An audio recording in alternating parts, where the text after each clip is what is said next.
Hi guys, here, welcome from Pax Europiana, Günther Fellinger speaking here from the Republic Square, Independence Square of the Republic of Montenegro on the way to the European Union. It is absolutely clear that Montenegro is ready for 2024 to participate already in the next European Parliament election. It's nice people, it's a small country, it has the euro, it's in NATO, very important, and it is absolutely ready with regulatory alignment.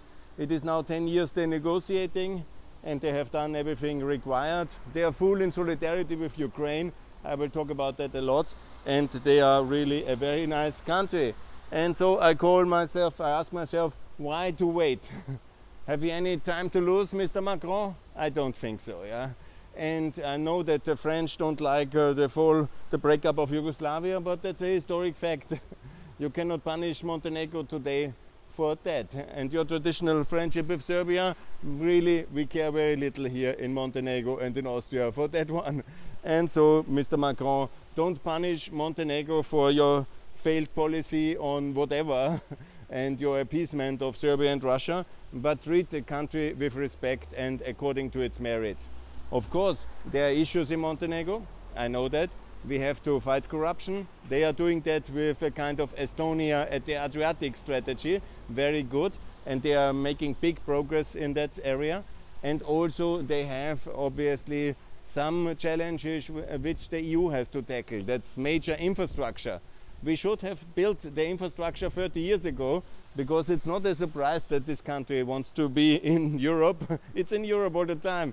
We should have, as Mrs. Loyola de Palacio. She was the transport commissioner when I was working in Brussels, and she has already said that. But we saved then for 20 years and we didn't invest, and now we don't have a real good railway system, only the leftover of Yugoslavia, and I don't know why we waited so long.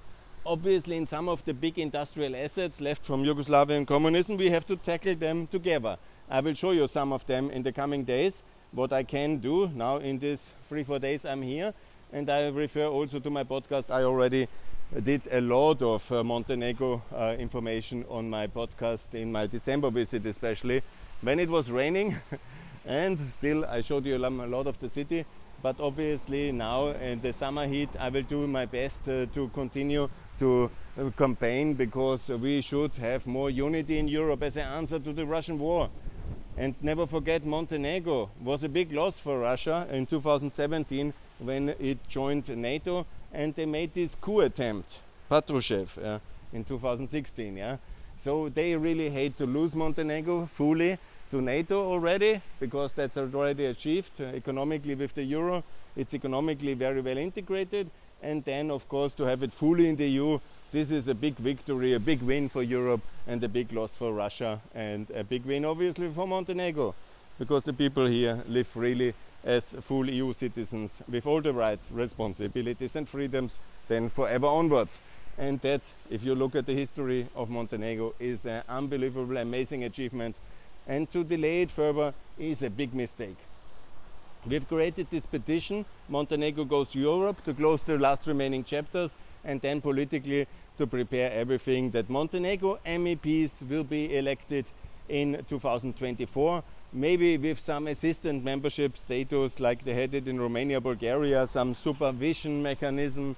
You know, let's discuss all these things. We can design that. Yeah, there must be some assistance as well with the big public companies and with the railway system. This is all true, but Montenegro may not be put in any package with Serbia, because it's a Russian ally of Serbia, and it has nothing to do with Serbia. It's not in the same defense alliance. It's not, you know, this historic kind of occupation regime from Serbia and Montenegro, but nothing else. So don't group it with Serbia. Group it with the NATO allies. Yes, that's a possibility. With Albania, with North Macedonia, because they should also be very fast in the EU, but let's be sure that Montenegro is the most advanced and it is ready, also technically. For Albania and North Macedonia it would be a bit fast maybe then to finish their negotiations, because they were not even allowed to start for Bulgarian, French, Russian complicity with that terrible policy. but Montenegro is ready, and so this can be the test case, similar like we did it for Croatia, and it was so beneficial in 2013. By the way, congratulations to Croatia, and I will also criticize the Croatian policy because they are not active enough for Montenegro. They have not closed the Prevalka bilateral issues with the peninsula, and they are in general a bit sleepy up there in Zagreb.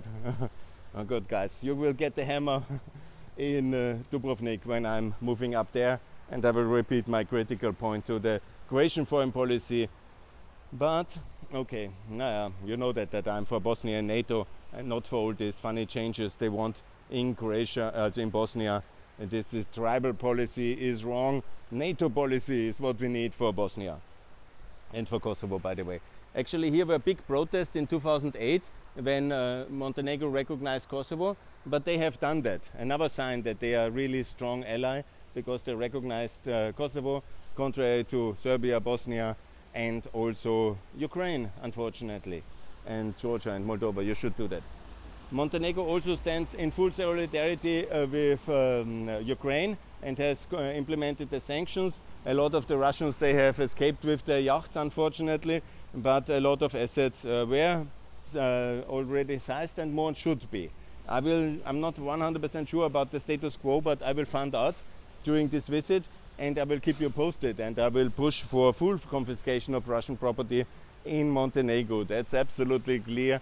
And then it is the way we do it in all Europe. Hello, Magnus Brunner, my friend. Confiscate also the Russian properties in Austria.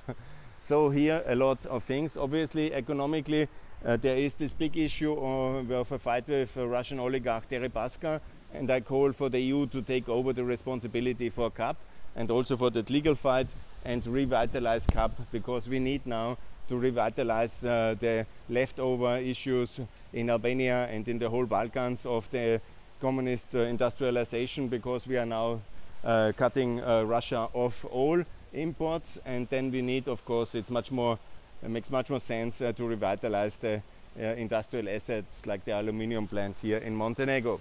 Of course, the energy crisis is hitting Montenegro as well, and we need a big investment package in solar energy, water energy, and wind energy, and all aspects of energy here in Montenegro, and that's very important.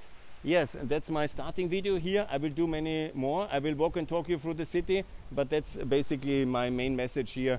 And Montenegro as a role model should be, with the euro, rewarded, and also investment package we need.